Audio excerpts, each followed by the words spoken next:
नमस्कार दोस्तों, मैं मुकेश और आप देख रहे हैं आपके चहेते news portal the real words. Per day 2.5 से 3 लाख कोरोना केसेस आ रहे हैं हमारे देश में। भारत देश पूरी तरह से थर्राए हुए। ये आंकड़ा है वो गवर्नमेंट का आंकड़ा है दोस्तों, लेकिन कुछ जो प्राइवेट ऑर्गेनाइजेशन है उनका कहना है कि ये आंकड़े है वो 3 गुना यानी कि 30 गुना भी ज़्यादा हो सकते हैं। यानी कि उनका कहना है कि ये आंकड़े 30 लाख से ऊपर हो सकते हैं। जो मृत्यु के आंकड़े हैं उसको भी शासन के द्वारा छुपाने का प्रयास किया जा रहा है, ऐसा कहना है कुछ ऑर्गेनाइजेशन के द्वारा।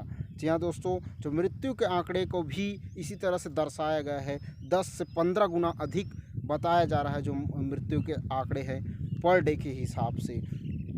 दुनिया भर में इस त्रासदी का कोहराम मचा हुआ है, लेकिन अपने स्तर पर जो विदेश है, जो दूसरी कंट्रीज़ है वो कवर कर रही है, लेकिन हमारे देश में इसकी हालत बहुत ही ज़्यादा बुरी हो गई है। ऑक्सीजन की कुछ ही घंटों में, दिल्ली की बात कर रहा हूँ, कुछ ही घंटों के बाद ऑक्सीजन समाप्त हो जाएगा। इस तरह से वहाँ के मुख्यमंत्री ने आग्रह किया है प्रधानमंत्री से। आज मीटिंग भी हुई जिसको लाइव प्रसारण करने पर मोदी जी ने अरविंद केजरीवाल जी को फटकार लगाई है और उन्होंने कहा है कि आपने जो मीटिंग है उसका प्रोटोकॉल तोड़ा है। थोड़ा सी एक झलक उनका भी देख लेते हैं।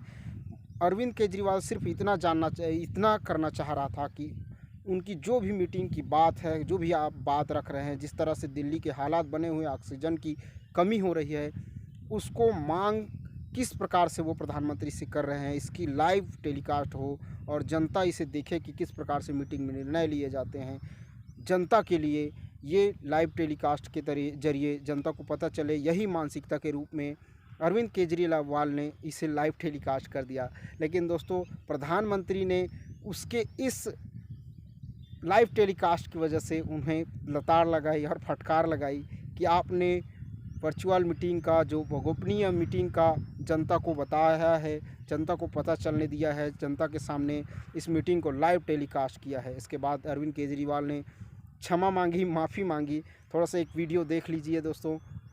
मेरा विश्वास है देश में अगर कोरोना के खिलाफ एक नेशनल प्लान होगा तो हम सभी राज्य सरकारें और केंद्र सरकार मिलके इस दिशा में काम करेंगे।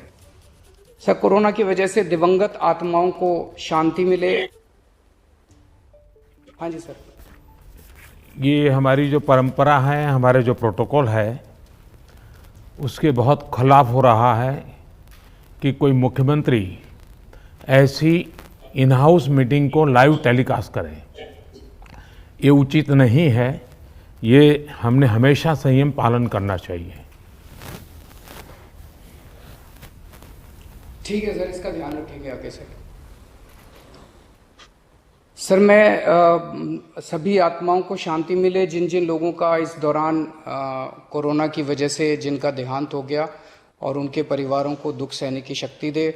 अगर सर मेरी तरफ से कोई गुस्ताखी हुई है, मैंने कुछ कठोर बोल दिया, मेरे आचरण में कोई गलती है, तो उसके लिए मैं माफ़ी चाहता हूँ। दोस्तों, क्या हमें अधिकार नहीं है?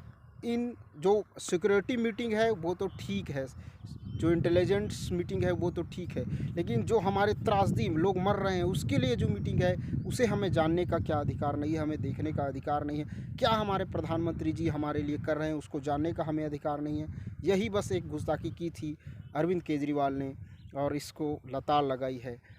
दोस्तों, पूरी दुनिया भर में केसेस बढ़ रहे हैं, लेकिन पूरी इफ़ेक्टिव तरीके से वहाँ के जो लीडर है वो कार्य कर रहे हैं, लेकिन हमारे देश में चुनावी रैली करने में फुर्सत नहीं है। अभी आज ही के दिन चुनावी रैली रद्द किया गया है, जबकि बंगाल में अब मात्र 3 चरणों के चुनाव बचे हुए। 8 चरणों का चुनाव था दोस्तों वहाँ पर, और धड़ाधड़ रैलियाँ चल रही थी, जिसे आज के दिन ही रद्द किया गया। बाकी सभी दिन बिना मास्क पहने, बिना किसी प्रकार के सोशल डिस्टेंसिंग के धड़ाधड़ पब्लिक बुलाए जा रहे थे, लाखों की भीड़ बुलाए जा रहे थे। किसी भी प्रकार का कोरोना से संक्रमण का कोई डर नहीं था उन लोगों के बीच में। और हम लोगों को कहा जाता है सोशल डिस्टेंसिंग रखो, मास्क नहीं पहनोगे तो जुर्माना पटाओगे, लेकिन इसकी जवाबदारी किसे देंगे दोस्तों? ऑक्सीजन देश भर में ख़त्म हो गई है। देश भर में इतना शॉर्टेज हो रही है कि लगभग ऑक्सीजन की कमी की वजह से ही बहुत से मरीजों का डेथ हो रहा है दोस्तों। डेथ पॉइंट इशू इतना बढ़ गया है